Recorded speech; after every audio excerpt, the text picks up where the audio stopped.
Hello again, my name is Dr. Corey Wren, and I'm a sociologist and a vegan feminist, and today is a very important day as I'm posting this. It is my birthday! This is the official birthday candle we reuse for all the birthday events at my house because I'm not sure the birthday candles that you find in the grocery store are vegan, and also who could ever be asked to go buy those. So I have this one we just reuse several times a year for all of my friends, and it's my turn, and look, it just so happens to match. Aww. Got this at the vegan, I'm so lucky, there's a vegan restaurant just down the cobblestone streets from me. I live in city center Canterbury, and yeah, so I'm gonna go down there and get me a little cupcake because I'm really the cook in the household. I can't rely on anybody else to make me a cake. Anyway, so I thought today that I would talk about some everyday candle magic in the birthday cake. So I would say most witches know this. If you pick up any introductory witchcraft book, it'll talk about this because it's trying to destigmatize and normalize witchcraft, because for witchcraft it's across the world. Most cultures have a history of some kind of witchcraft, and for better or for worse. And here I'm currently in the UK and the British Isles, and also an American, and so witchcraft is a big part of my heritage as well. And I also agree that we should destigmatize it, hence why I openly say I'm a witch. But everybody works with magic in their life, whether or not they are cognizant of it or willing to admit that. And one of the ways that a lot of us do that is through our birthday candle wish. So as you know, when you light your candle, you make a wish, you blow it out, and that wish should come true. And there's two traditions with this. You can tell everybody what your wish was, and through that group ritual of everyone coming together and celebrating the anniversary of you coming onto the earth, that can help affirm your wish and hold you accountable to that wish, and basically the community, your friend network, your family network is helping that wish to come true. That's one way.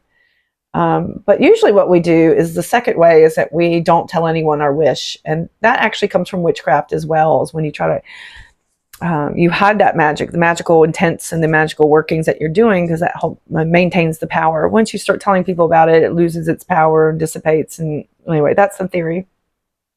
So I think that's why most people with birthday wishes, they keep it to themselves. And that also allows you to basically wish for your true heart's desire. You're not going to get judged because nobody knows your business. It's in your own mind.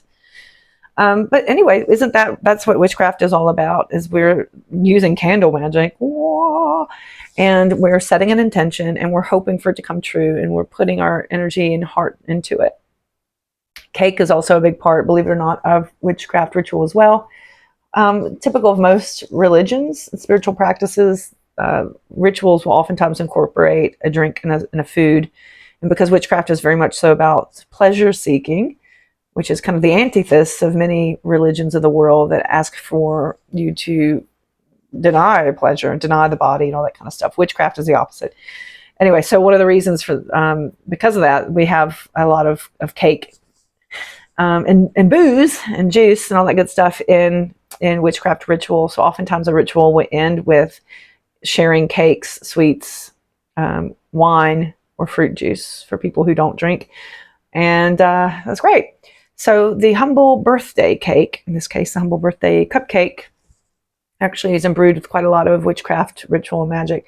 So especially for those of you who are, you want to dip your toe in the witchcraft kind of practice, but you don't want your friends and family to treat you differently or be weird or worse, hopefully. That wouldn't happen. But let's say you want to keep it to yourself. Everybody accepts the birthday cake wish, so you can get on board with that.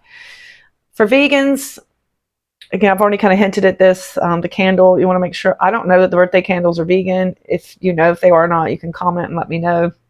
But also, I don't like to buy stuff that I don't really need. I'm a bit of a minimalist in that way. And I already have a billion of these little spell candles, so I just use that. And they look chunky and cool. But also, it's very important that you have the vegan cake, right? Because one of my big criticisms with non-vegan witchcraft is how can you set a good intention and want your dreams and hopes and wishes to come true when you're building that on a foundation of suffering? Because in a standard cupcake, there's eggs and milk and God only knows what else. And that causes harm and suffering and death to multiple non-human animals. So if you weren't aware, to produce eggs, 99.999% of the eggs that we have access to are not coming from some sweet little chicken in a farm that gets pat on the head.